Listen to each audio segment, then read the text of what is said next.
L'histoire commence dans un monde appelé Erdclear, qui est une terre magique de épée, de sorcellerie et de bêtes. Dans ce monde, chacun a son propre menu de statistiques, qu'il peut utiliser pour consulter et améliorer leur niveau et leur talent personnel. L'un de ces personnes est Kuji, un jeune homme ordinaire, comptant ses gains sous un arbre.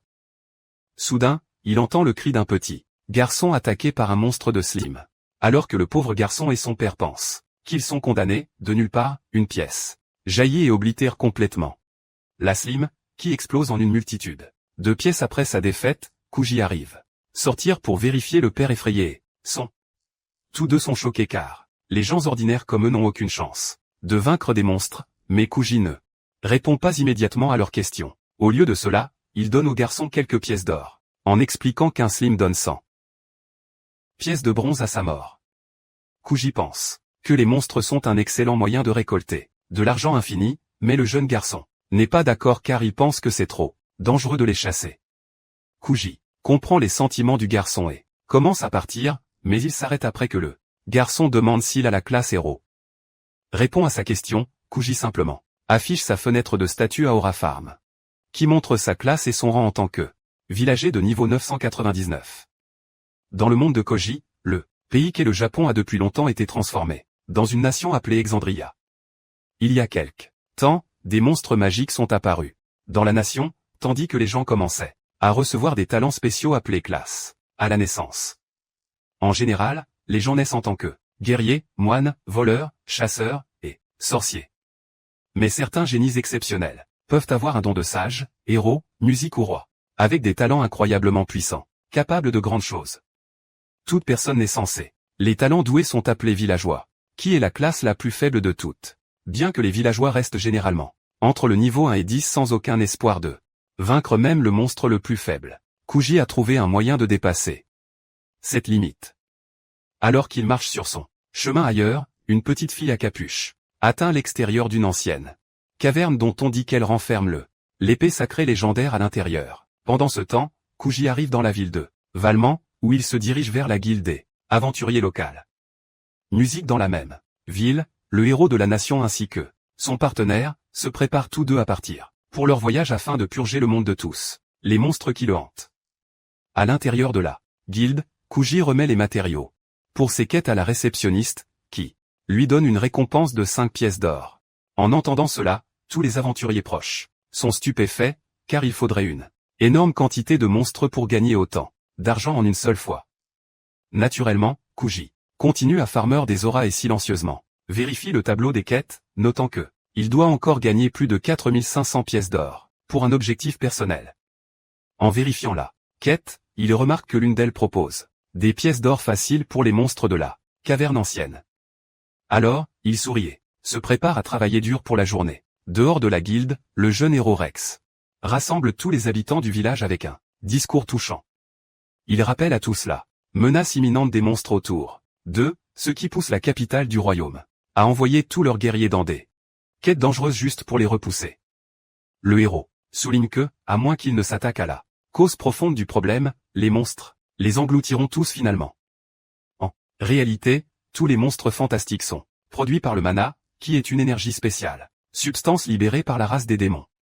Dans les yeux du héros, la race des démons, dirigée par le roi des démons, est la véritable raison pour laquelle les humains souffrent des attaques de monstres, comme Rex déclare audacieusement que la race démoniaque doit être exterminée. Kuji entend ces paroles en prenant une glace à un stand proche. Pendant ce temps, Rex demande à la foule s'il y a des guerriers courageux prêts à rejoindre sa cause.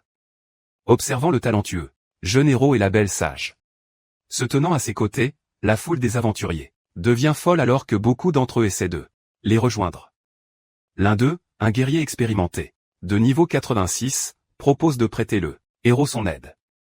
Étonnamment, Rex refuse froidement l'offre de l'homme, disant qu'il n'a pas besoin de poids morts qui ne peuvent pas contribuer à sa cause. Les aventuriers sont outrés par sa prétention arrogante, alors il les fait tous taire en affichant son impressionnant niveau 90 de héros. Ensuite, le guerrier demande à Rex si la sage à côté d'eux lui est qualifiée, puisqu'elle n'est qu'au niveau 42. Rex explique que malgré ça, niveau inférieur, son partenaire sage a d'excellentes capacités de soutien grâce à sa classe puissante. Donc, elle est plus que qualifiée pour se battre avec lui. De plus, il révèle également qu'elle est la troisième fille du roi Simon, la princesse Kroll. Elle a donc accepté son destin, de se battre pour la cause de la nation. Bien que la foule soit réduite au silence par la logique du héros, un prêtre de niveau 80 essaie encore de le rejoindre. Rex refuse toujours, soulignant que le prêtre est trop vieux, donc il ne veut pas qu'il se blesse en cours de route. Après le vieux prêtre, un prêtre plus jeune, d'un impressionnant niveau 70, demande s'il peut se joindre, mais Rex affirme qu'il n'a pas le potentiel de devenir plus fort à l'avenir. Face à ces étranges rejets, les aventuriers deviennent inquiets et une jeune fille peu sûre d'elle, appelée Tina, se demande si elle peut rejoindre, puisqu'elle n'est qu'une prêtresse de niveau 50. La foule pense que c'est impossible, mais Rex l'accepte instantanément dans son groupe, prouvant qu'il est simplement un pervers, pas un sauveur juste, observant la scène de loin. Kuji pense que ce jeune héros essaie simplement de se faire un nom en s'entourant de belles femmes et en gagnant le prestige de vaincre le seigneur démon. Puis, après qu'une autre belle fille s'avance pour rejoindre Rex, Kuji s'en va, perdant tout intérêt pour leurs ambitions. Un peu plus tard, il arrive devant l'entrée de la grotte, espérant obtenir un dîner de sushi luxueux. Après être rentré chez lui avec le butin, au bout d'un moment, il rencontre le premier diable bleu à l'intérieur. Malgré la férocité du monstre, force, Kuji le vainc d'un seul coup et commence à rassembler l'argent comme s'il s'agissait d'une tâche ménagère. Il continue à démolir quelques autres démons bleus, dont l'un laisse tomber sa corne, qui est un précieux objet rare. Bien que la corne émette une puissante mana, comme la race des démons, Kuji ne comprend pas pourquoi elle se vend aussi cher. Alors qu'il tente de réaliser sa quête d'abattre 30 démons bleus, il croise le chemin du groupe du héros en chemin. Le groupe rencontre un diable bleu que Rex tue facilement d'un seul coup de son épée. Les filles derrière lui sont impressionnées, mais Tina remarque Kuji's présence derrière eux. Alors, il se cache rapidement derrière un mur, voulant éviter le héros arrogant. Pendant ce temps, la princesse Kroll est impatiente d'avancer. Alors, son coéquipier, le mage Parna, la taquine pour l'enthousiasme. La tousse princesse est agréablement surprise par son traitement décontracté puisque les gens la traitent habituellement avec distance. Alors, Tina demande aussi si elle peut être en bon terme avec elle. Comme la princesse hoche la tête, Parna demande à Rex pourquoi il visite l'ancienne caverne, puisque le palais du seigneur démon est dans une autre direction. Le héros explique qu'ils sont ici pour obtenir un objet spécial, objet qui ne peut être trouvé qu'après avoir suivi les étranges crêtes cachées dans le labyrinthe du donjon. Cependant, seule la famille royale connaît ce secret. Donc, Rex utilise l'aide de Kroll pour suivre le trésor est en dessous. À la fin du labyrinthe, il révèle qu'une épée sacrée est cachée sur un autel et ne peut être équipée que par un héros de niveau 90 ou plus. En entendant cela, les deux autres filles sont choquées, mais Parna se demande pourquoi le royaume n'a pas simplement utilisé l'épée sacrée plus tôt pour vaincre le seigneur démon. Rex explique que, bien qu'un héros de niveau 90 puisse utiliser l'épée, cela ne signifie pas qu'il peut le maîtriser immédiatement et vaincre le seigneur démon. Ainsi, le royaume l'a gardé caché pour un utilisateur digne. Maintenant, puisque la précieuse fille du roi suit le héros dans une quête dangereuse, il a immédiatement accepté de lui laisser utiliser l'épée sacrée pour sa protection. Après son explication, Rex se retourne, rempli de confiance. Il croit qu'il est destiné à devenir le sauveur de l'humanité une bonne fois pour toutes avec l'arme légendaire, et les filles attendent avec impatience leur passionnant voyage à venir. Dans une autre partie de la caverne, la petite fille encapuchonnée vue plus tôt continue sa recherche, sans se rendre compte que ses cornes de démons sont exposées à la vue de tous. Pendant ce temps, Kuji se retrouve entouré par une meute de démons bleus, qu'il élimine sans effort. En un instant. Après avoir vaincu les démons, il remarque qu'il y a beaucoup plus de monstres que d'habitude dans les profondeurs de la caverne. Bientôt, la fille à capuche court devant lui, alors Kuji l'avertit au sujet du bleu des démons. Cependant, les monstres dangereux restent complètement passifs avec la fille, et ils lui permettent de passer en toute sécurité. Kuji vainc les démons, mais il se sent plus intéressé par le mystérieux jeune homme, fille qui vient de partir d'ailleurs dans le donjon. Le groupe du héros commence à être submergé par l'assaut des démons bleus. Parna pense que c'est normal d'être essoufflé puisque la cavité est un donjon dangereux, mais Rex pense que ces nombres sont complètement anormaux. Tina guérit la princesse avant de passer à soigner Rex, mais elle le prévient qu'elle est à court de mana. La pauvre fille s'excuse pour son endurance pitoyable, impressionnée que Parna ait pu survivre à ces monstres sans une seule égratignure.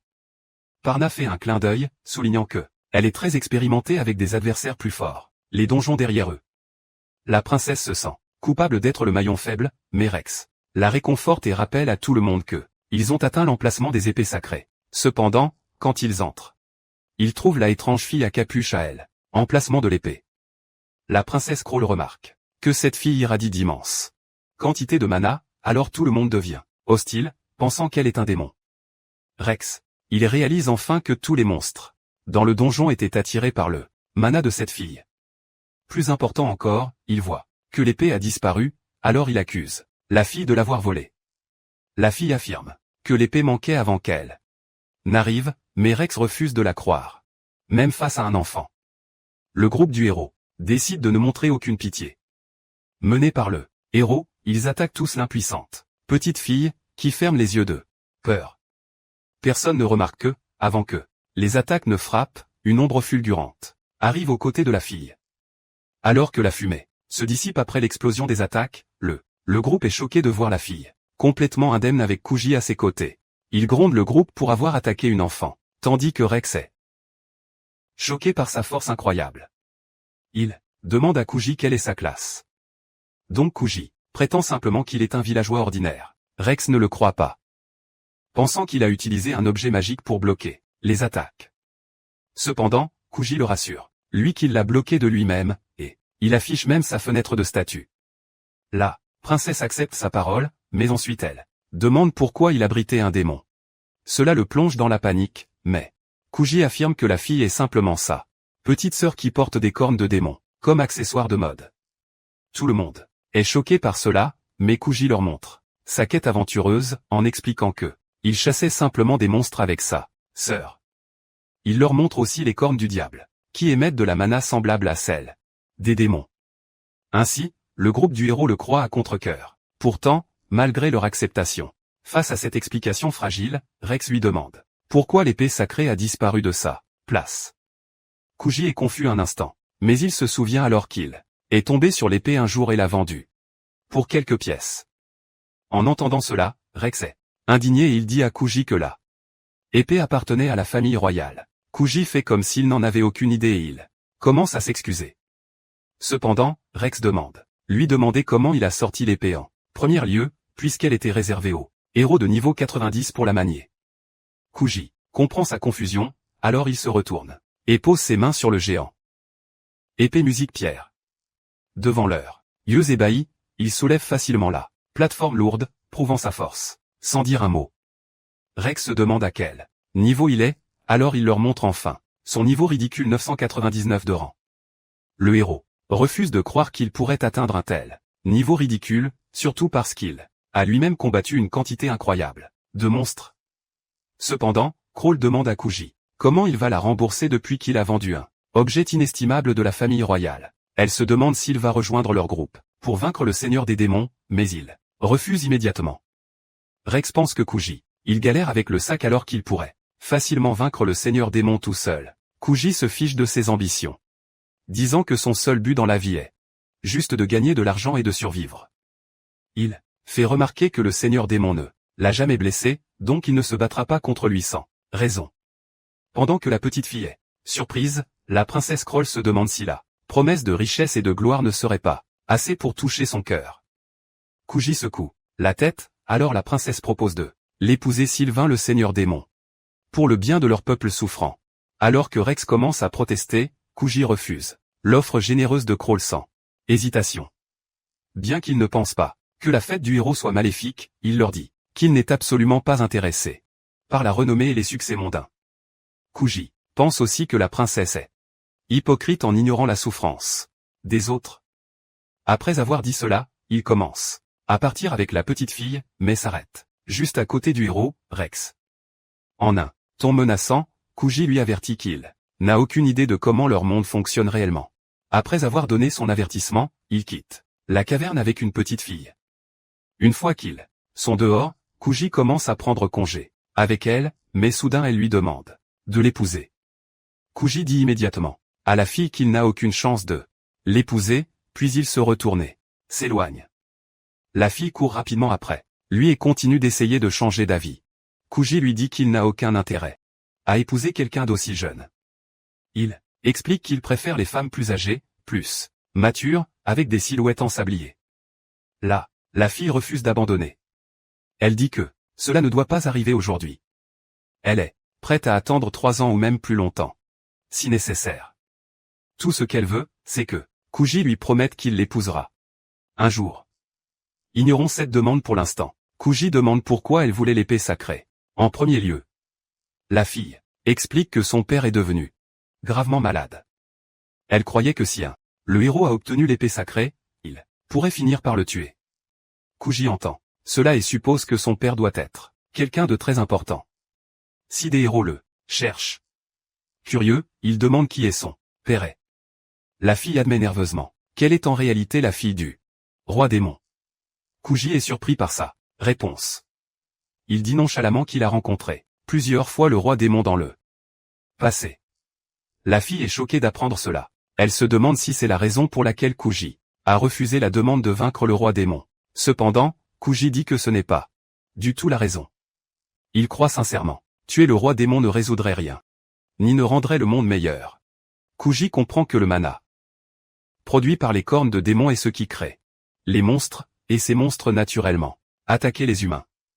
À cause de cela, les humains ont déjà une raison de craindre et de haïr les démons, même si les démons eux-mêmes ne font rien de mal. La fille dit qu'elle sait déjà tout cela. Pourtant, son rêve est pour créer un monde où les humains et les démons peuvent vivre ensemble en paix. Kuji lui dit franchement que son rêve est impossible. Tant que les démons continueront à produire des monstres, les humains ne le seront jamais prêts à coexister avec eux. Après avoir entendu cela, la fille demande pourquoi Kuji ne veut pas tuer les démons comme tout le monde. Kuji répond simplement que il pense que tout ce conflit est stupide. Après avoir dit cela, il continue à marcher loin. Pendant ce temps, Rex et le reste de son groupe sont toujours frustrés que Kuji soit apparu de nulle part et ait complètement ruiné leur plan. Kroll suggère retourner à Valmont pour qu'ils puissent repenser leur stratégie. Rex, cependant, ne peut pas arrêter de penser aux derniers mots de Kuji. Avant de partir, Kuji lui a dit qu'il ne comprenait rien à la façon dont le monde fonctionne vraiment. Rex n'est pas sûr que Kuji cachait une vérité importante. Mais une chose est claire pour lui. Il doit devenir beaucoup plus fort. Pendant ce temps, Kuji remarque que la fille est toujours le suivre. Il lui rappelle encore une fois qu'il n'a pas l'intention d'épouser une enfant comme elle. La fille lui répond rapidement que ce n'est pas pour ça qu'elle le suit. Maintenant. Au lieu de cela, Musique elle demande s'il pourrait acheter quelque chose pour elle. Cela attire enfin l'attention de Kuji. Elle explique qu'elle cherche une médecine appelée la potion de la bénédiction des esprits, parce qu'elle a entendu dire qu'elle est vendue dans cette ville. Elle dit fièrement qu'elle a déjà économisé 500 pièces d'argent et a seulement besoin de l'aide de Kuji pour l'acheter. Kuji lui dit immédiatement que 500 pièces d'argent ne sont pas du tout suffisantes.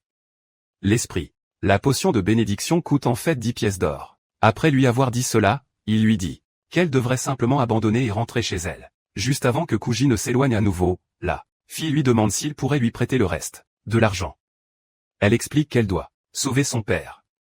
Si le roi des démons meurt, elle croit que les humains commenceront immédiatement à chasser les démons restants aussi. Kuji dit, lui, que sauver son père cette fois-ci ne changera rien.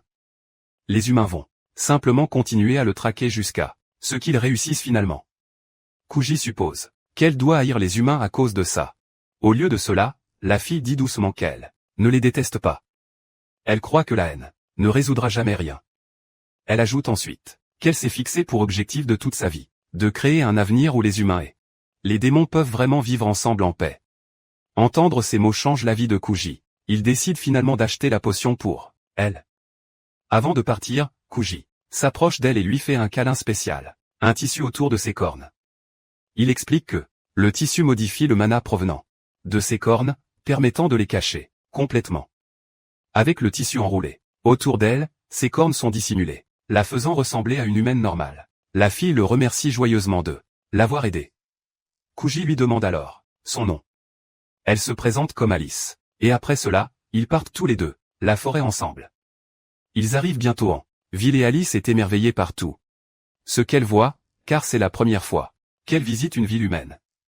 Chaque bâtiment et chaque rue attire son attention. L'un des commerçants se rend rapidement compte que c'est sa première visite.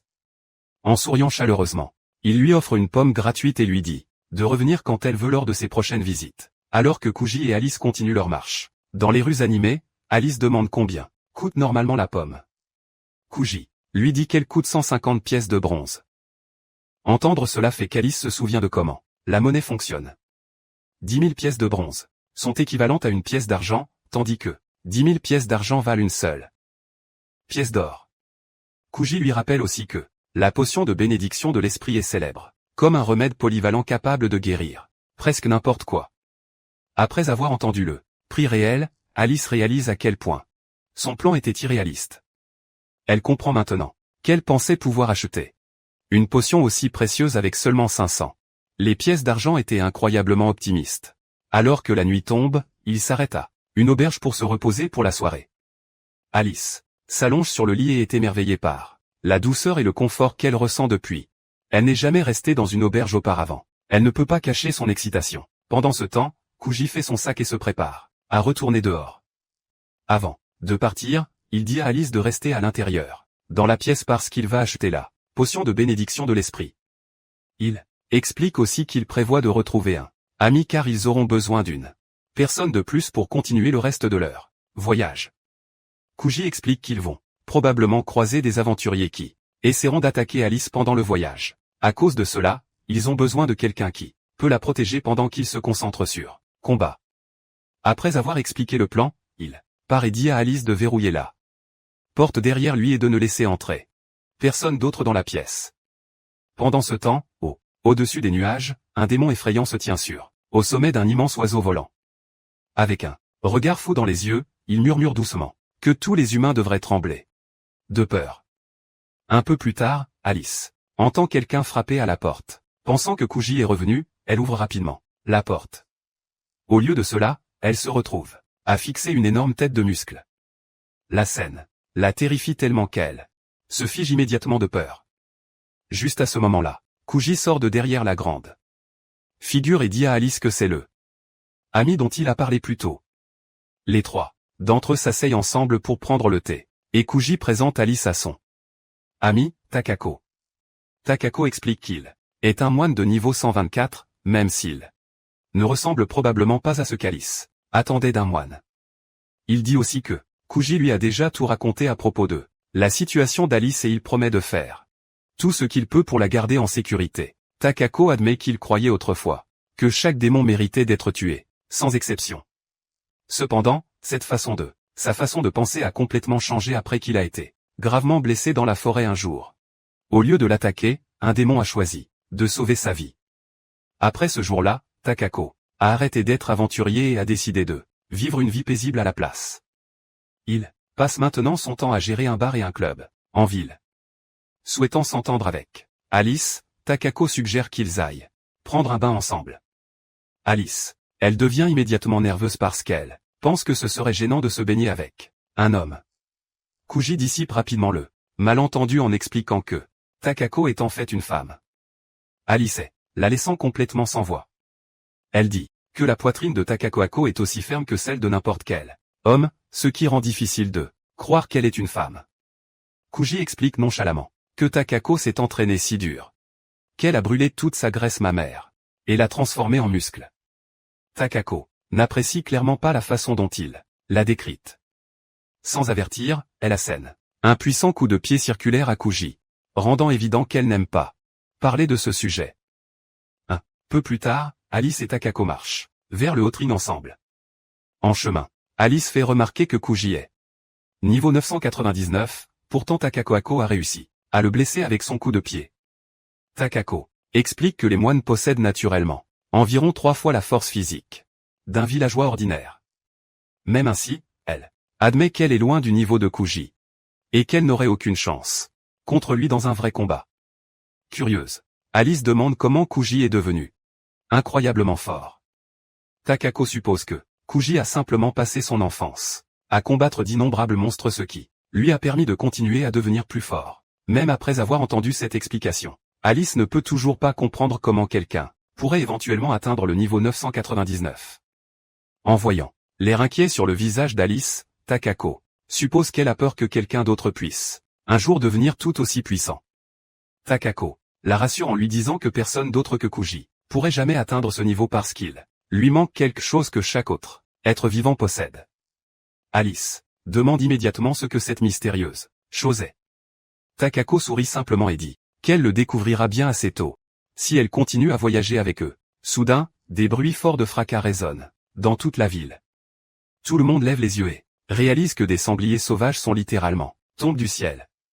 Le démon de tout à l'heure est celui qui les lâche depuis son énorme oiseau. Il annonce bruyamment que c'est une déclaration de guerre et proclame que l'armée du roi démon a officiellement lancé son assaut total contre l'humanité.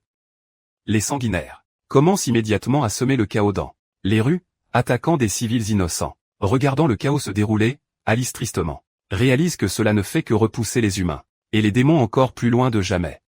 Vivre ensemble en paix. Kuji ne perd pas de temps à réagir. Au lieu d'attaquer avec de la magie, il commence à attraper les sauvages, des sangliers les uns après les autres et les lance haut dans le ciel. Il pense pouvoir récupérer leurs pierres de mana plus tard et gagner une belle récompense de la part de la guilde des aventuriers. Le démon remarque ce qui se passe et regarde avec incrédulité. Il ne peut pas comprendre qui pourrait être assez fort pour lancer des monstres géants dans les airs si facilement. Peu de temps après, Rex et le reste de le groupe arrive sur les lieux. Rex montre immédiatement sa force en lançant un puissant sort de foudre qui détruit l'un des oiseaux géants avant qu'il ne puisse libérer un autre buffle sanglant. Comme il se prépare à lancer un autre sort, son attaque est soudainement bloquée par l'un des bâtards que Kuji avait lancé dans les airs. Au moment où Crawl remarque Kuji, elle devient visiblement agacée. Elle immédiatement suppose qu'il a dû travailler avec le roi démon tout ce temps. Kuji lui dit calmement qu'elle se trompe complètement. Il souligne ensuite à quel point leur stratégie est mauvaise. S'il continue à tirer des attaques puissantes contre les ennemis un par un, toute attaque manquée pourrait retomber et accidentellement tuer des innocents civils. Pour rendre son propos encore plus clair, Kuji tapote légèrement Crawl sur la tête tout en lui rappelant que le plan est terrible. En entendant cela, Rex et les autres réalisent soudainement quelque chose d'important. Kuji a été en train de lancer les sangliers avec sa propre force au lieu de les attaquant avec de la magie. Cela ne peut signifier qu'une seule chose, que Kuji ne peut pas utiliser la magie du tout. Alice et Takako arrivent peu après, et Alice est choquée quand elle apprend que quelqu'un d'aussi puissant, car Kuji ne possède aucune magie. Pendant ce temps, le démon continue de crier du ciel, déclarant que la résistance est inutile car personne ne peut échapper à l'armée du roi démon.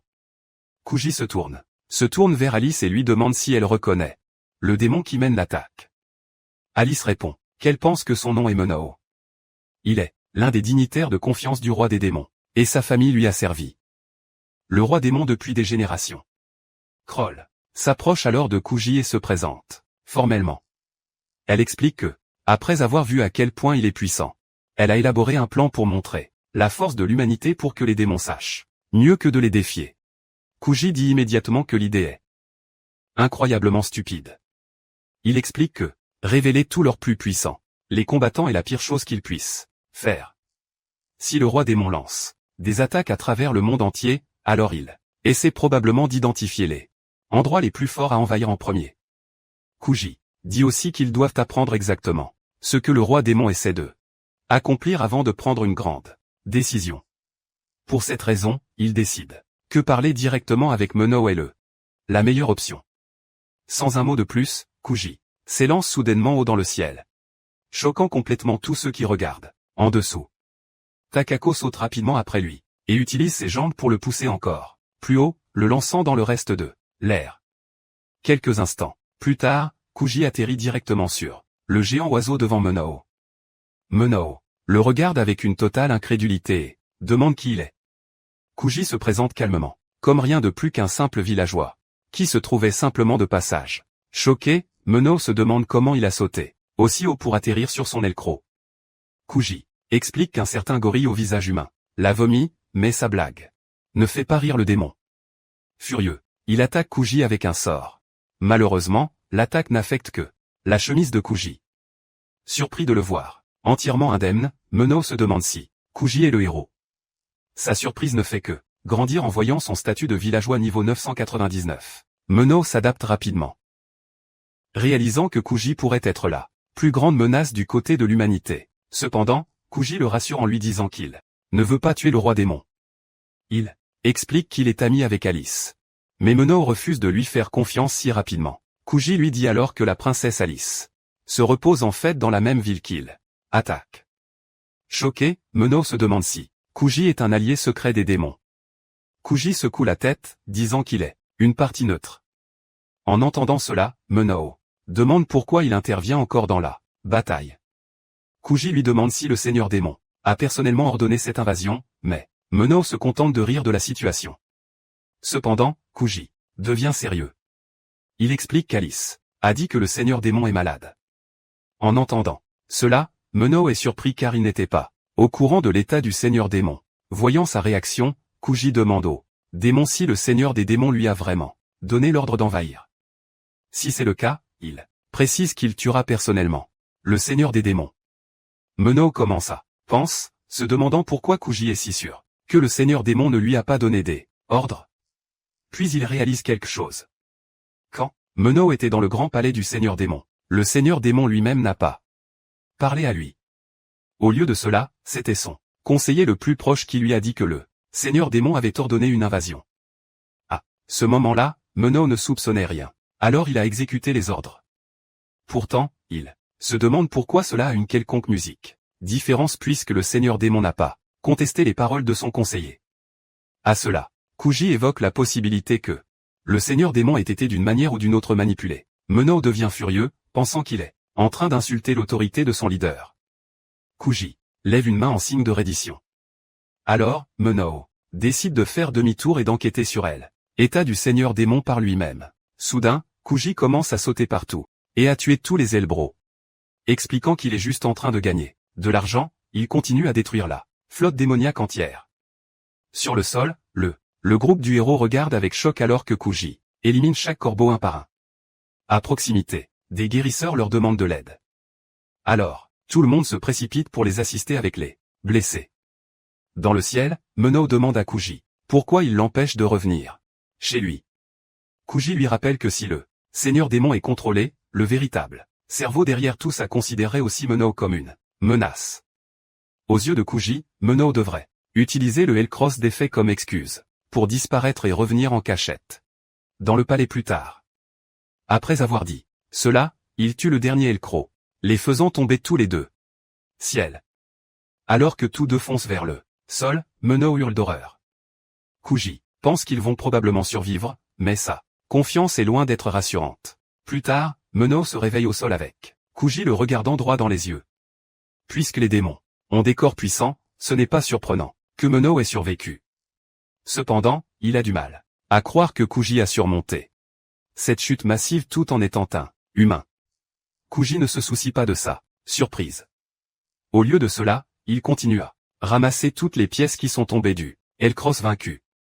Réalisant enfin qu'il n'est pas un ennemi. Menno présente lui-même à lui. Après avoir expliqué qu'il sert le seigneur démon depuis 3 ans. Il se demande pourquoi Kuji n'essaie pas de le tuer. Kuji explique que puisque Menno est proche de son amie Alice, il ne lui ferait jamais de mal. Surpris, Menno se demande pourquoi il est si attentionné envers un démon. Kuji pense qu'il pose une question bête. Il fait remarquer que bien que les démons créent du mana, ils ne le font pas directement menacer les humains par leur existence. Musique, ce sont plutôt les monstres créés par le mana qui poussent les humains et les démons à s'affronter. Aux yeux de Kuji, les gens devraient se concentrer sur en maintenant les monstres à distance au lieu de se disputer. Ensuite, il dit à Menno qu'il lui rendra visite le lendemain avec Alice pour visiter le palais du seigneur démon. Menno est stupéfait car les actions de Kuji feraient de lui un traître envers les humains et un ennemi du cerveau démoniaque. Kuji sourit, disant qu'il tient simplement une promesse qu'il a faite à Alice. Une fois qu'il part, Menno sourit, pensant que sa princesse s'est fait un ami étrange. Le lendemain, Alice remercie Kuji d'avoir épargné la vie de Menao. Il explique que le commandant démon était en fait assez raisonnable, donc ce n'était pas un gros problème de l'épargner. Puis il se demande ce que Takako est en train de faire. Alice explique qu'elle est sortie acheter des provisions pour leur voyage au palais des démons. Kuji pense qu'il faut organiser le transport avant le retour de Takako. Alice lui rappelle que cela ne devait prendre que 6 jours pour atteindre le palais. Cependant, Kuji explique que 6 jours n'est possible que si le dos d'un corbeau volant. Comme ils ont maintenant plus de personnes, ils devront faire le trajet par la terre. Cependant, le voyage terrestre sera également difficile, car ils ne peuvent pas prendre de chevaux. Alice se demande pourquoi les chevaux sont interdits. Alors, Kuji explique qu'ils ont peur du mana démoniaque. Bien que la jeune Alice puisse conserver son mana avec son tissu, la présence de Menao rendra cela impossible. Les chevaux pour rester calmes. Finalement, Kuji admet à contre-cœur qu'il y a encore un transport terrestre qu'ils peuvent prendre. Alice s'excite, alors il lui montre le moyen de transport en personne. C'est, en fait, une charrette de centaures menée par des centaures arrogants qui se considèrent supérieurs aux humains. Malgré leur attitude dure, les centaures sont des pervers littéraux qui feraient n'importe quoi, se faire fouetter. En voyant leurs réactions étranges, même Kuji se sent mal à l'aise, alors il refuse de les utiliser comme moyen de transport. Cette fois, Alice aussi reste en arrière et laisse les centaures partir. Une fois que Takako revient, ils vont tous à l'emplacement de Menao dans la forêt. Il présente ses excuses à Alice pour avoir attaqué la ville où elle se reposait, mais elle le pardonne puisque c'était fait involontairement. Puis il remercie aussi Kuji de lui avoir sauvé la vie et d'avoir ramené sa princesse saine et sauve. Soudain, Takako intervient pour admirer le charme de Menao. Le pauvre gars, il a peur d'elle, alors Alice se sent offensée. Elle dit à Menao que Takako est une bonne personne qui prend soin d'elle, alors il se calme. Soudain, le groupe du héros sort des buissons autour d'eux. Maintenant qu'ils ont confirmé que Kuji est avec les démons, ils pensent qu'il est du côté de l'ennemi. Sans lui donner la possibilité de s'expliquer, ils l'accusent de avoir mené l'attaque des démons contre la ville. Face aux accusations, Kuji reste complètement calme. Crawl affirme qu'elle ne le laissera pas échapper à sa punition. Alors, il apparaît soudainement devant elle. Avant qu'elle puisse réagir, il lui donne un coup à la tête, en soulignant qu'elle n'a même pas le pouvoir de le menacer. Rex devient furieux et essaie de l'attaquer, mais Kuji évite ses coups lents. Il dit aux héros idiots d'arrêter de gesticuler, mais Rex reste têtu. Il affirme que son travail est de détruire les démons qui sont une bande de créatures maléfiques à ses yeux. Parna souligne également que beaucoup de gens ont été blessés par l'attaque de Menao. En entendant cela, Kuji admet en fait son erreur. Il dit à Menao de s'excuser auprès de tout le monde, mais Menao se fâche. Il rappelle aux humains que les démons ont souffert bien pire à cause de leur action. Mais Rex refuse d'écouter. Il affirme que les démons et tous ceux qui les soutiennent sont objectivement mauvais. Ce qui met Kuji en colère. Il rappelle à Rex qu'avant de connaître l'identité d'Alice, il ne l'a pas attaquée, du tout. À l'époque, il ne la considérait évidemment pas comme une menace pour l'humanité. Maintenant, Kuji révèle qu'elle est non seulement un démon, mais aussi le démon, fille du roi. Il demande si cette même fille est soudainement devenue un monstre maléfique à leurs yeux. La révélation laisse tout le monde choqué. Kuji admet que le manoir a été libéré par le démon. Le seigneur crée des monstres, donc il ne s'arrêtera pas pour empêcher le héros de l'attaquer. Cependant, il veut simplement que les humains admettent que les démons ne peuvent pas contrôler leur mana, alors ils ne méritent pas d'être pourchassés. Après, en déclarant cela, il brise l'épée de Rex. Alors que le héros recule, Tina demande à Kuji si Menao mérite au moins d'être puni pour l'attaque. Musique en entendant cela, Kuji force le démon têtu à s'incliner et s'excuser. Pourtant, Tina pense qu'il devrait arrêter Menao pour avoir mené l'attaque. À cela, Kuji demande aux humains un peu de temps, expliquant qu'il a besoin de l'aide de Menao pour enquêter sur l'état du seigneur démon. Il explique que l'attaque des démons pourrait ne pas avoir été ordonnée par le seigneur démon, ce qui choque le groupe du héros. Kuji leur dit que le seigneur démon est malade, et il a toujours voulu la paix avec les humains. Rex pense qu'il ment puisque il n'y a aucun moyen qu'un humain connaisse les intentions du seigneur démon.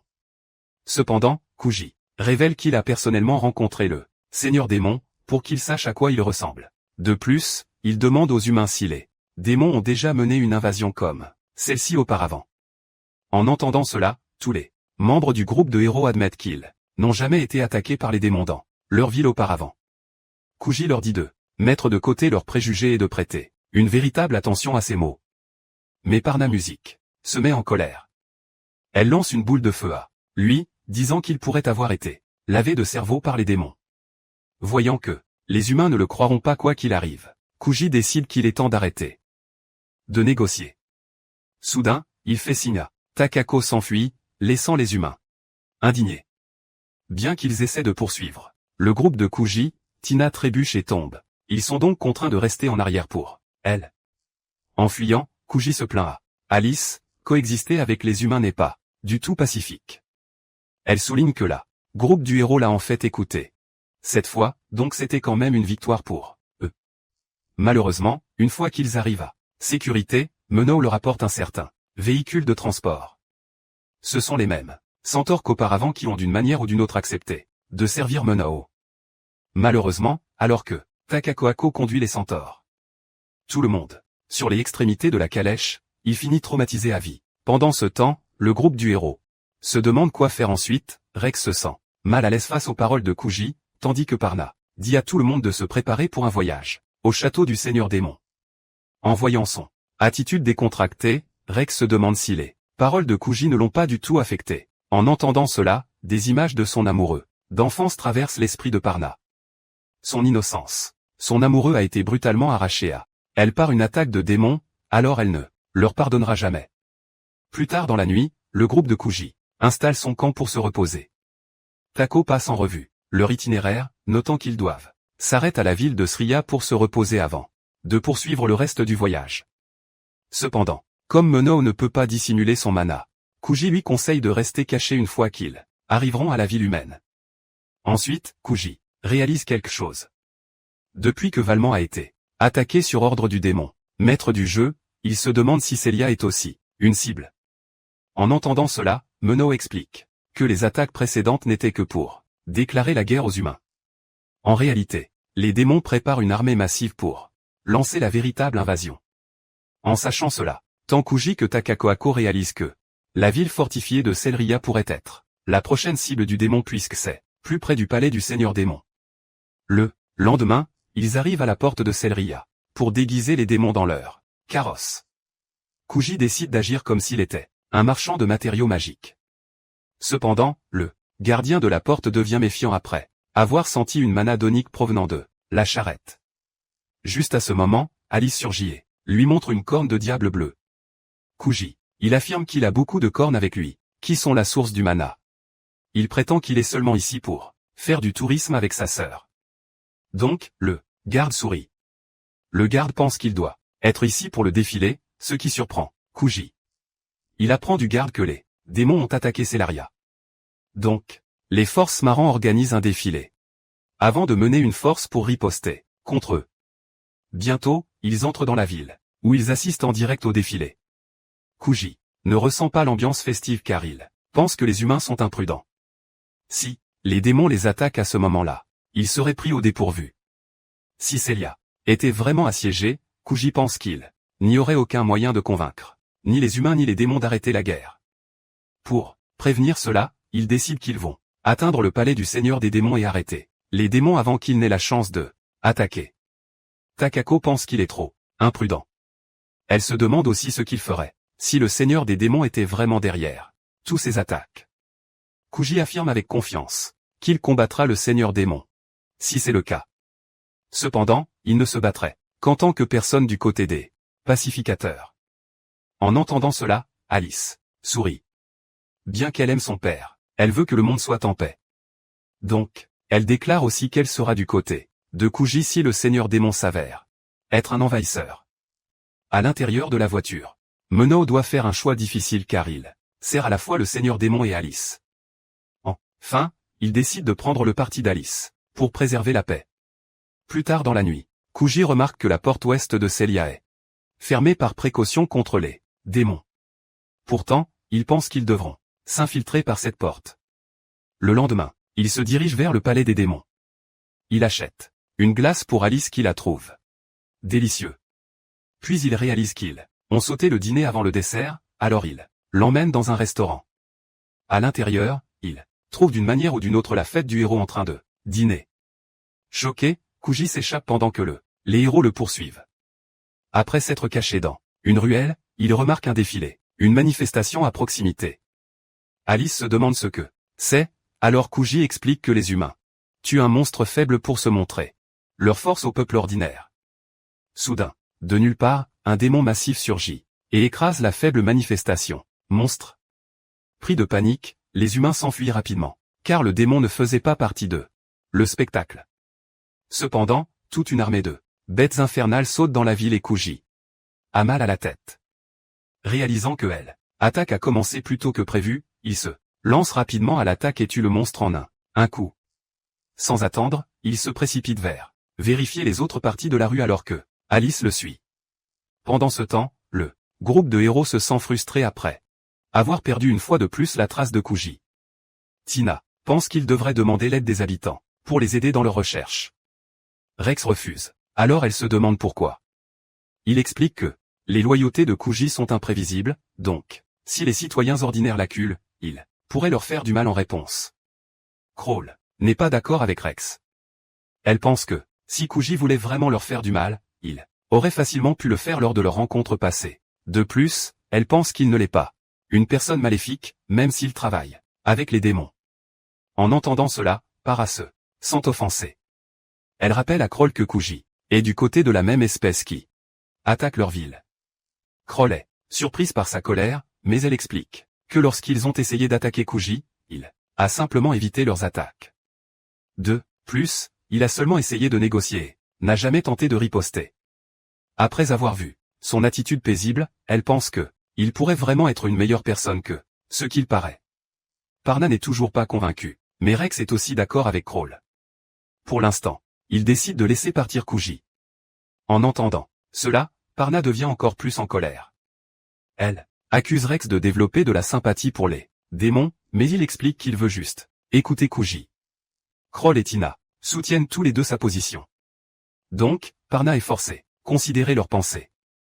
Soudain, le chaos éclate dans les rues près d'eux. Inquiète pour le défilé, Crawl court pour vérifier ce qui se passe. Elle trouve un homme effondré au sol sur le point d'être attaqué par un démon vicieux. Heureusement, Crawl arrive à temps et protège elle. Homme avec un sort de barrière. L'homme la remercie pour son aide, mais il lui demande de le laisser et de fuir pour sa vie. Crawl refuse, disant que c'est son devoir en tant que royal de protéger le peuple de son royaume, sous l'assaut implacable du démon. Son bouclier finit par céder et le démon rugit bruyamment. Il lance une attaque puissante contre l'homme sans défense, et Crawl. De nulle part, Kuji surgit et bloque l'attaque. Il félicite Crawl pour ses actions désintéressées avant de tuer le démon d'un seul coup. Puis il remercie elle pour avoir distrait le démon assez longtemps pour protéger l'homme. Crawl dit à l'homme de s'échapper, alors il se lève et part. Ensuite, le reste du groupe de héros les rattrape. Devant leurs yeux ébahis, Crawl sincèrement remercie Kuji d'avoir sauvé sa vie. Rex se demande ce qui s'est passé, alors Kuji lui raconte qu'il vient de tuer un monstre de niveau 231. Incapable d'y croire, il demande quelle compétence il a utilisé. Kuji lui dit que il a utilisé coup chargé, mais cela le choque encore plus. Normalement, coup chargé est une compétence basique, donc c'est surprenant de penser qu'elle peut être utilisée pour vaincre un énorme monstre. Cependant, Crawl explique que elle l'a personnellement vu, donc Kuji dit la vérité. Ensuite, Alice arrive aussi, en courant vers Kuji. Alors qu'elle se cache derrière lui, Rex dit à Kuji que ils doivent discuter de beaucoup de choses. À proximité, des explosions retentissent alors que les autres démons continuent d'attaquer la ville. Kuji dit à tout le monde d'oublier leur discussion et de se concentrer sur la protection de pour l'instant en ville. En entendant cela, Parna se demande vraiment de quel côté il est. Offensé par son accusation, il déclare fermement qu'il est neutre. Bientôt, un soldat arrive en courant et avertit tout le monde de évacuer la ville. Rex pense qu'il a des problèmes avec les monstres, alors il propose de combattre avec les autres soldats. Cependant, l'homme lui dit que les monstres à l'intérieur de la ville ne sont pas le plus gros problème. Il révèle qu'à l'extérieur, une horde massive de plus de 10 000 monstres avance directement vers leur ville. Kuji demande à l'homme s'il est sûr de cette information. Alors, le soldat lui répond. Il l'a vu de ses propres yeux. Tina note que le château du Seigneur Démon se trouve à l'ouest de cette ville. Donc, la horde de monstres qui marche vers eux doit être composée de monstres de haut niveau. Puisque c'est le cas, la ville de Selria est en danger dès l'arrivée des monstres. En entendant cela, Kuji se perd dans ses pensées. Para se demande ce qu'il devrait faire. Alors Rex propose d'évacuer la ville pour l'instant.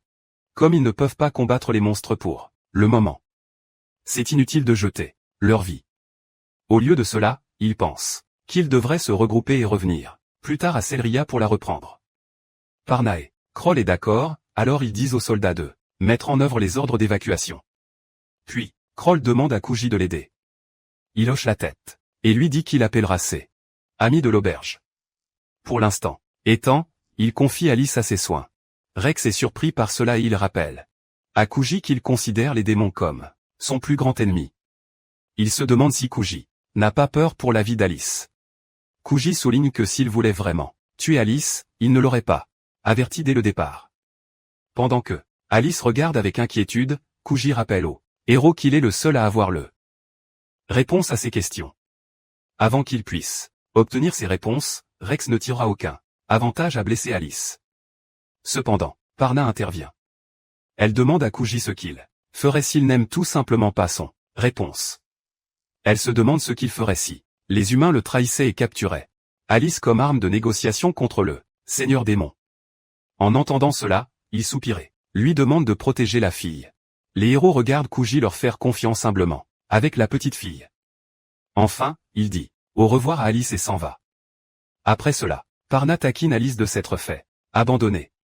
D'une certaine manière, Alice ne pense pas de cette façon, puisque Kuji fait confiance aux héros, au point de la laisser avec eux. Elle décide de leur faire confiance aussi. Parna est surprise par son astuce, tandis que Kroll sourit et serre Alice dans ses bras par derrière, puisque elle a déjà promis à Kuji de la protéger. Elle rassure Alice en lui disant qu'elle ne lui fera aucun mal. Kroll admet qu'il fait aussi confiance à Kuji, sachant que la jeune fille avec lui est complètement inoffensif. En regardant cette scène, Parna se sent bouleversée, mais tout ce qu'elle peut faire, c'est partir. Pendant ce temps, alors que la ville plonge dans le chaos, Kuji se précipite ailleurs. Bientôt, Takako et Monao rattraper le groupe du héros. Le moment où il voit Alice avec eux, il suppose qu'elle a été kidnappée, ce qui met Monao en colère. Alice se précipite vers eux, saine et sauve, laissant Teko est également confus. Alice ne peut pas comprendre pourquoi ils ne font pas confiance aux humains puisque Kuji était censé les informer de la situation. Rex se demande si Monao et Takako sont les hommes que Kuji est allé chercher. En entendant cela, Takako se vexe qu'il est supposé son genre. Alice dit à tout le monde qu'elle est une femme, ce qui choque même Monao. En tout cas, Takako devient furieux contre le héros. Fait pour avoir enlevé la petite Alice. Voyant sa fureur, les héros ont failli faire pipi dans leurs pantalons. Kroll explique rapidement que Kuji lui-même a confié Alice pour la protéger. Elle explique aussi que lui devait aller chercher ses amis à elle, auberge. Cependant, Takako révèle qu'il ne s'est jamais présenté. Bien que Monao soit soulagé que sa princesse soit en sécurité, Alice se demande où Kuji est vraiment allé. Soudain, un soldat arrive en courant et leur annonce qu'un faux est dehors. En train de combattre seul toute la horde de monstres, tout le monde comprend immédiatement que c'est Kuji. Alice comprend pourquoi Kuji est parti. Si la horde de monstres occupe Selria, cela créerait une haine permanente entre les démons et les humains. N'ayant pas d'autre choix, il essaie de détourner la horde de monstres sur le sien pour gagner du temps. Takako prend Alice et se précipite vers le champ de bataille. Avec Monao, et le groupe du héros les suit, aussi. Pendant ce temps, sur le champ de bataille, Kuji est épuisé après avoir repoussé une attaque d'innombrables démons. Malgré son niveau incroyablement élevé, même lui ne peut pas repousser 10 000 monstres à lui seul. Alors que le combat continue, Takako et le groupe du héros rattrapent Kuji. Rex se demande pourquoi Kuji entreprend une mission aussi dangereuse. Alors, Takako lui dit qu'il ne veut tout simplement pas que quelqu'un meure. Elle révèle que Kuji se bat pour les humains et les démons afin de vivre en paix. Coexister, ce qui choque tout le monde. Cependant, Rex souligne toujours à quel point il est imprudent d'être ainsi. Tako explique que Kuji ne se soucie pas du tout du danger. Contrairement à la plupart des gens, il n'a pas peur de mort. Au lieu de cela, il fait de son mieux pour se battre pour ses idéaux, peu importe la situation. Alors qu'elle poursuit son explication, Rex regarde Kuji combattre les monstres. Malgré son énorme en infériorité numérique, Kuji continue de tuer des monstres ennemis, régénérant lentement ses blessures grâce à une compétence passive. Impressionné, Rex se demande pourquoi Kuji est si déterminé à se battre jusqu'à la fin. En entendant cela, Takako lui dit que Kuji a en fait une motivation similaire à la sienne. Par le passé, la famille de Rex a été tuée par des monstres alors qu'il voyageait. Il a donc juré de se venger sur tous les démons qui les ont créés. Kuji a vécu quelque chose de similaire lorsque, un jour, son père a été tué par un monstre. Tout au long de son enfance, Kuji aimait combattre des monstres pour gagner sa vie. Cependant, en montant de niveau, il comprit que sa classe de villageois était la plus faible de toutes. Chaque combat était extrêmement dangereux, et une erreur pouvait lui coûter la vie entière. Après avoir appris, à cause de cela, Kuji a failli arrêter de combattre les monstres, voulant abandonner son destin aux humains des classes plus fortes. Cependant, un jour, un monstre a attaqué son père et l'a tué juste devant lui. Les yeux de Kuji. Depuis ce jour, il a développé une haine pour tous les monstres. Surtout, Kuji se détestait lui-même d'être trop faible pour protéger ceux qu'il aimait. À partir de ce jour, il a commencé à s'entraîner contre les monstres, malgré le danger incroyable. Au milieu de cela, Kuji réalisa que la classe des villageois avait un avantage par rapport à toutes les autres classes. Bien que le point de départ d'un villageois soit incroyablement faible, il gagne également X à un rythme incroyablement rapide en récompense pour avoir tué même un seul monstre. Avec cette connaissance, il a continué à s'entraîner jusqu'à devenir assez fort pour tuer le monstre qui a pris la vie de son père. Kuji est retourné chez lui, heureux d'apporter la bonne nouvelle à sa famille. Cependant, une fois arrivé, il a trouvé tout le village enflammé, détruit. Il s'avéra qu'un groupe de des bandits avait attaqué et pillé tout le village. Choqué, le jeune garçon se précipita chez lui où il trouva sa mère morte à cause de l'attaque des bandits.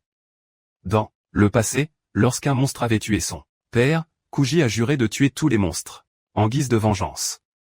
Maintenant, alors qu'il réalisait que c'était un groupe d'humains qui avait pris la vie de sa mère, il se demandait si jurer la vengeance contre tous les humains était la bonne décision. Chose de faire cela. Cette comparaison a permis à Koji de réaliser l'erreur de ses anciennes méthodes.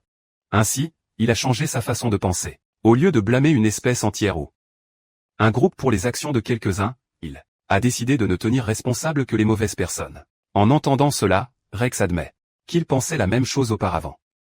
Maintenant, il se rend compte qu'il est aussi allé trop loin dans sa haine des démons. Cependant, Kroll ne pense pas qu'il devrait pardonner aux démons si facilement. Même, Kuji lui a dit que les démons sont dangereux à cause des monstres qu'ils créent. Pourtant, il fait de son mieux pour aider les deux. Les humains et les démons coexistent. Kroll veut savoir pourquoi Kuji est si déterminé à coexister. Alors, elle décide de l'aider à survivre pour ses propres questions. Derrière elle, Tina et Parna acceptent de la soutenir aussi. Alors que le groupe du héros se précipite pour aider Kuji, Menao demande à Alice ce qu'elle veut faire. Naturellement, elle veut aider Kuji. Donc, Menao accepte d'exécuter ses ordres, même si cela signifie qu'il trahira les démons. Après son départ, Takako dit à Alice de se cacher pendant qu'elle aide Kuji contre les monstres. Pendant ce temps, Kuji commence à le ressentir sur le champ de bataille, contre l'armée infinie de monstres. Même, ses compétences de guérison puissantes sont à la traîne, derrière. Pourtant, il continue de se battre, sans peur, tuant autant de monstres que possible. Après un moment, les monstres le submerger et le capturer dans une poigne de fer. Alors que Kuji est retenu, un monstre commence à charger une attaque pour le faire exploser. Soudain, Rex frappe du ciel, tuant les monstres avec un éclair. Slash. Kuji est choqué, mais le héros lui dit qu'il ne laissera jamais un villager se battre seul. Ensuite, Menao lance une attaque, détruisant un groupe de monstres volant dans le ciel. Takako se charge également, en réduisant la pression, en tuant encore quelques monstres. Avec tout le monde présent, Kuji est surpris qu'ils soient tous venus pour lui. Tina s'avance et le soigne pendant que Parna dit qu'elle ne le laissera pas se battre seul. Cependant, Kuji craint que ses amis plus faibles ne meurent face au monstre. Crawl refuse de reculer, promettant qu'elle ne laissera personne mourir aujourd'hui. Voyant la détermination de son ami, Kuji retrouve son propre feu sacré. Il se lève, annonçant qu'ils vont combattre autant de monstres qu'ils peuvent avant de fuir pour sauver leur vie. Avec sa stamina rétablie, il se précipite et tue encore quelques monstres. L'un d'eux l'atteint avec un énorme rocher, mais Kuji reste calme malgré ses blessures. Tina le soigne rapidement, se demandant pourquoi il est être aussi imprudent. Kuji sourit en disant qu'il peut se permettre d'être imprudent puisque ses amis le couvrent. Avec chaque personne se battant sincèrement à ses côtés, pour la première fois, Kuji pense qu'il peut compter sur ses amis. C'était l'épisode 4. Abonne-toi pour ne pas manquer la suite et